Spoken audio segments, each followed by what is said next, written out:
Hello, welcome to Stories in Time. My name is Ellouise Schoettler. I'm a storyteller. Today is my father's birthday, August the 13th. And if he were alive, he would be 104 today. So I should honor him, and I'll honor him with one of his childhood stories. I learned to tell stories in my family from my aunts, his sisters.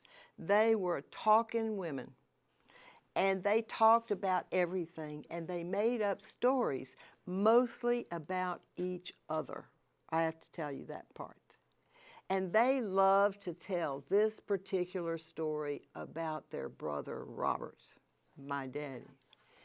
Well, by the time I was 8 years old, I had heard that story so often that I could tell it myself. And I would often be walking home from Piedmont Junior High School down Central Avenue, and I would point to the house across the street, a big house, a big white house, and I'd say, "That's the house where my daddy blew himself up." Now that got everybody's attention. "What do you mean, blew himself up?" And I said, "Well, I can tell you about it. My Aunt Catherine told me about it." That house was big, it was long, it was tall, it had just a lineup of tall towers in front of it, columns marching along the porch. And it sat on a lot of ground because the Heaths had a lot of money. And they lived about 2 blocks up the street from my grandparents, my father's parents, where he lived, 826 Central Avenue. Not everybody on that street had as much money as they did. I don't want to give you a wrong impression here, but he was very good friends with one of the Heath boys. And Morgan Heath was only about 1 year or 2 years older than Daddy, but they sort of were two of a kind. "Ellouise, they could get into more trouble than you've ever seen in your life. We knew at home if your daddy was out with Morgan Heath, something was bound to happen, and it wasn't going to be good." That's what my Aunt Catherine would tell me.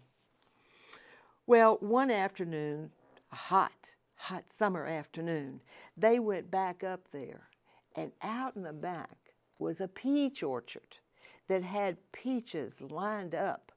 And those trunks and trees showed their age. Some were very young, and some had been there for a long time. And they started eyeing this old one. It was big around, but it didn't have many leaves, and it was old. And they decided that they would go into the library in the house. And they knew that there was a closet in there where Mr. Heath kept his guns. Not a good idea when you've got boys around. And they found a jar of gunpowder. And like boys will do, they came up with an idea, a bad idea. They knew where the keys to that closet were in a special drawer in the desk, and they pulled it out, took the keys, went over, opened the door, pulled it open, and there were those bottles, those jars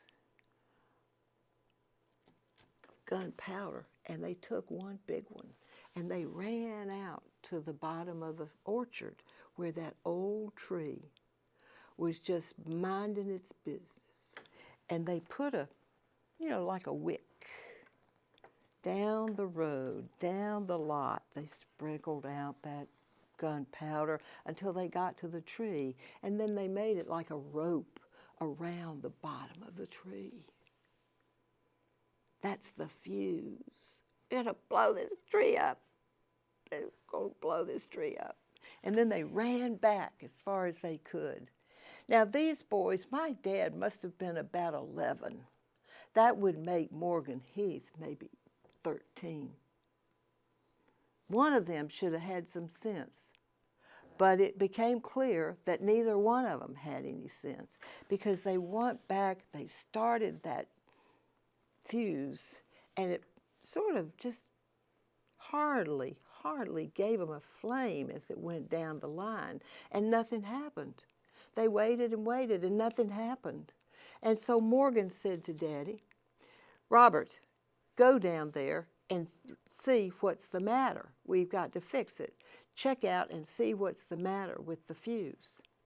Well, so Daddy, being the younger, than Morgan, being the older, who was supposed to be smarter, got up off his knees and ran down across that orchard, dodging through the trees until he got back to the big tree. And just as he bent over and leaned over to look and see what was the matter, whew, the whole thing blew up. And my father went sailing up into the sky like a rag doll. And then he came back down, quick, back down, and he fell into the orchard on a clear place. And he lay there on the ground like a rag doll spread out flat. Morgan was scared. He jumped up and he started running down the street, out of the orchard, through the yard, and then down Central Avenue to the house where the doctor saw his patients. And he ran in yelling, Robert Diggle's been hurt. He's exploded. Well, the doctor got a big can of Argentine ointment, put it under his arm, got into his opened car, and went down as close as he could get to where Daddy was laying on the dirt. Picked him up, smothered him. He just spread that Argentine on that boy like it was mayonnaise on a piece of bread, and laid him on the back seat, and he took him over to Mercy Hospital. Now, while all that was happening, Sam Diggle, my daddy's father, my grandfather, was out at the Charlotte Country Club playing golf. He loved golf. He was an amateur champion, and he was out there playing golf. And as he was coming up toward the club, a man was coming down just running as fast as he could down the hill and toward the greens, screaming, Mr. Diggle, there's been an accident. Papa Sam always said he knew it. He knew that something had happened before he was even told it was happened. I have these thoughts in my head, he said.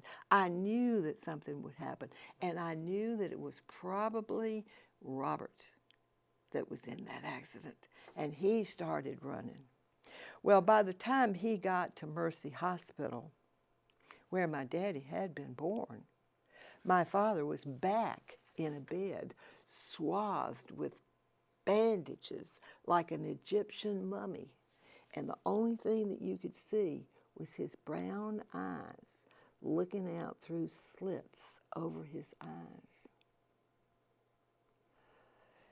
Aunt Catherine would say, I didn't go over there to see him. I didn't. I didn't want to see my brother looking like an Egyptian mummy. And so I didn't go to the hospital. I waited and I saw him later.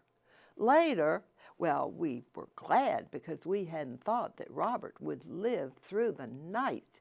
He had blown himself up. He had blown himself up. Well, I heard that story over and over. And as a little girl, I used to go up to my daddy and I'd sit in his lap and then I'd say, Daddy, please show me again. Oh, Ellouise, you've seen it, honey. I'm not going to. Oh, Daddy, just roll your sleeve back just a little bit. And finally, he would lift up his sleeve or his sweater, whichever he had on. And there was only one little scar on the back of his wrist where he had blown himself up. Can you imagine it? That's the first story I ever told for my friends, and I still like to tell it. Maybe you've got a story like that in your family treasure chest. And as I say, today is my daddy's birthday. Happy birthday, Robert.